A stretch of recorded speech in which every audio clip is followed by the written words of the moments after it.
Welcome to the Ownership Review, where we do a bunch of maintenance to see what this car is like to live with on a daily basis. Here are the high points of the 2011 Nissan Cube. Checking the oil level is easy to do, as the oil dipstick is easily located in the engine bay.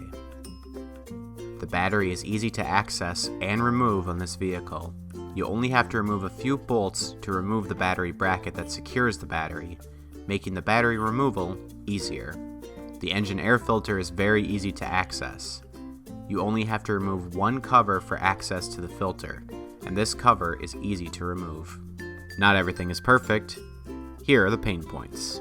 You will have to remove the glove box in order to access the cabin air filter. This involves many steps, and would have been much easier if there were a panel in the rear of the glove box designated for access.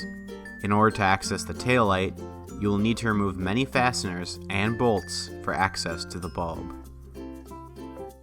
The transmission fluid level can be difficult to check, as the fluid dipstick is located deep in the engine bay, forcing a tough reach for access.